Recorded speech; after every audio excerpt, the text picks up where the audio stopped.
Saya yakin banyak dari kalian sekarang nggak bisa jauh-jauh dari iPhone, iPad, ataupun MacBook. Tapi pernah nggak kepikiran gimana ceritanya Apple bisa lahir? Ternyata semua itu dimulai bukan dari kantor mewah, bukan juga dari laboratorium canggih, tapi dari sebuah garasi rumah biasa. Cerita ini bukan sekedar tentang teknologi, tapi tentang mimpi, tentang kegigihan, dan penolakan demi penolakan yang justru melahirkan salah satu perusahaan paling berpengaruh di dunia. Jadi, siap-siap ya, karena kisah berdirinya Apple ini bakal bikin kamu mempersepsi kata perjuangan dengan cara yang berbeda.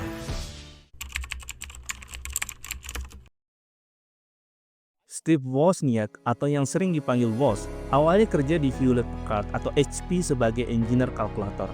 Orangnya jenius, tapi sederhana banget. Dia benar-benar cinta sama dunia elektronik sejak kecil. Sampai rela begadangan hanya buat ngerakit sirkuit di kamarnya. Di HP, Woz merasa bersyukur, karena di sanalah dia belajar banyak hal dan dapat penghasilan tetap. Tapi ada sesuatu yang lebih besar yang terus kepikiran di kepalanya. Dia ngerasa komputer ini harusnya bisa lebih dekat sama orang biasa, bukan cuma milik perusahaan besar ataupun universitas. Malam-malam setelah pulang kerja, Woz mulai bikin sesuatu yang berbeda. Dia merakit komputer kecil yang bisa dijangkau sama orang awam. Mesin itu nantinya dikenal sebagai Apple I, dan percayalah, waktu itu idenya benar-benar gila. Karena pada masa itu, komputer itu ukurannya bisa segede lemari atau bahkan satu ruangan penuh. Harganya pun puluhan ribu bahkan jutaan dolar. Dan cuma dipakai kebanyakan buat penelitian. Woz bukannya langsung mikir jualan. Dia justru pertama kali nawarin temuannya ini ke HP, tempat di mana dia bekerja. Dia loyal banget sama perusahaannya. Tapi hasilnya apa? Ditolak mentah-mentah. Bukan sekali, tapi sampai 5 kali. Bayangkan, alasannya kenapa? Ah, itu mah cuma mainan doang. Orang biasa mah nggak butuh komputer. Begitulah kira-kira eksekutif HP merespon temuannya.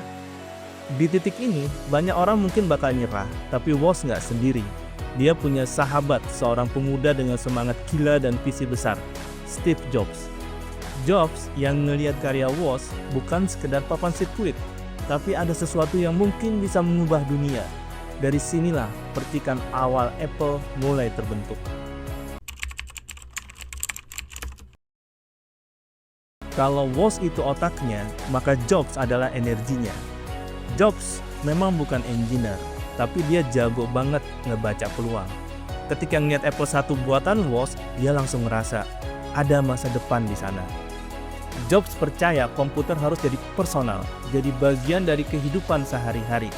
Dia nggak sekedar lihat papan elektronik, tapi produk yang bisa dipakai oleh banyak orang. Jobs juga punya gaya yang khas, nekat. Waktu Woz masih mikir, ini hobi aja, Jobs dengan lantang bilang, ayo kita jual. Dan ide gilanya, dia ngajak bikin perusahaan sendiri, kasih namanya Apple. Kenapa Apple? Jawabannya sederhana. Saat itu Jobs habis kerja di kebun buah. Terus kata Apple kedengarannya fun, nggak menakutkan dan gampang diingat. Sesuatu yang fresh dan beda dari nama-nama perusahaan teknologi lain yang rumit saat itu. Masalahnya mereka nggak punya modal. Tapi itu nggak bikin mereka berhenti. Woz rela jual kalkulator kesayangannya dan Jobs jual Volkswagen van-nya. Dari situ mereka kumpulin dana sekitar $1.300 buat mulai jalan. Modal yang kecil banget, tapi tekadnya gede. Di garasi keluarga Jobs, lahir batch pertama Apple I. Bener-bener rakit tantangan. Woz yang bikin, Jobs yang jualan. Jobs bahkan sampai nekat nawarin ke ByteSoft, toko komputer lokal. Hebatnya, toko itu langsung pesen 50 unit. Padahal, komputer-komputernya sendiri belum dibikin. Dari situ, hobi jadi bisnis. Bisnis jadi perusahaan. Dan pada tanggal 1 April 1976, berdirilah Apple Computer. Apple I sukses bikin heboh kalangan pehobi komputer. Tapi Jobs dan Woz nggak berhenti di situ. Mereka langsung mikirin versi berikutnya yang lebih canggih, Apple II. Kalau Apple 1 masih kelihatan kayak rakitan papan sirkuit, maka Apple 2 udah beda jauh. Komputernya dibungkus casing plastik, ada keyboard, bahkan bisa nampilkan grafik berwarna. Intinya, ini komputer yang benar-benar siap dipakai di sekolah, kantor, atau bahkan rumah biasa. Apple 2 jadi gebrakan gede. Bukan cuma soal teknologinya, tapi juga karena gampang dipakai. Anak-anak bisa belajar, orang tua bisa kerja, bahkan sekolah-sekolah mulai pakai buat mengajar. Apple 2 bikin komputer jadi sesuatu yang personal, bukan lagi barang eksklusif.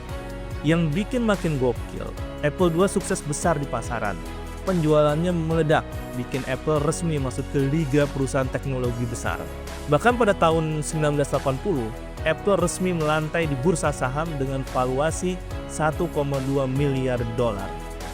Dari garasi yang sederhana, sekarang mereka udah jadi perusahaan publik bernilai miliaran dolar. Sementara itu, HP, perusahaan yang dulu nolak ide Woz sampai 5 kali, masih aja sibuk bikin kalkulator dan printer. Mereka sama sekali nggak nyangka bakal ketinggalan gelombang revolusi komputer pribadi yang justru dipicu sama 2 anak muda gila dari California ini. Salah satu bagian paling dramatis dari kisah ini adalah gimana HP menolak Apple 1 sampai 5 kali. Coba bayangin, kalau aja mereka waktu itu percaya sama Woz, mungkin hari ini bukan Apple yang jadi raksasa teknologi, tapi HP. Tapi ya, begitulah kenyataannya. Mereka ngelihat ide Woz sebagai mainan, bukan sesuatu yang bisa mengubah dunia. Kesalahan ini sering dijadikan contoh di dunia bisnis. Gimana perusahaan besar sering buta sama peluang baru karena terlalu nyaman sama produk lamanya. Buat HP, kalkulator adalah bisnis aman. Mereka nggak bisa bayangin orang-orang biasa punya komputer di rumah. Mereka gagal melihat masa depan.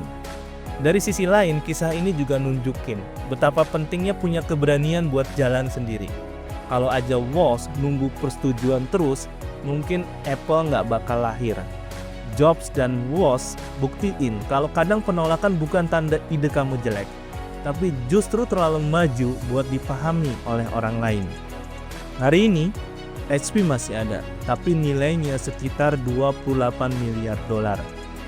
Bandingkan sama Apple yang udah punya valuasi lebih dari 3 triliun dolar. Perbedaan yang luar biasa besar dan semua itu berawal dari satu kata, tidak, yang dilontarkan oleh eksekutif HP kepada Woz. Kisah Apple itu juga cerita tentang simbol, garasi. Banyak orang nganggep garasi Jobs sebagai mitos, tempat lahirnya mimpi besar. Tapi di balik itu ada realita, kerja keras, pengorbanan, dan visi yang nggak semua orang punya. Apple berkembang bukan cuma karena produknya canggih, tapi juga karena mereka punya narasi. Narasi bahwa komputer itu bukan sekedar mesin, tapi alat buat manusia untuk berekspresi, berkarya, dan berkoneksi. Jobs terus dorong ide itu, bahkan jauh setelah era Apple II. Yang bikin Apple beda adalah kombinasi Woz yang jenius secara teknis dan Jobs yang visioner secara emosional. Tanpa salah satu dari mereka, mungkin Apple nggak bakal jadi seperti sekarang. Mereka saling melengkapi, seperti otak dan jiwa, seperti mesin dan cerita.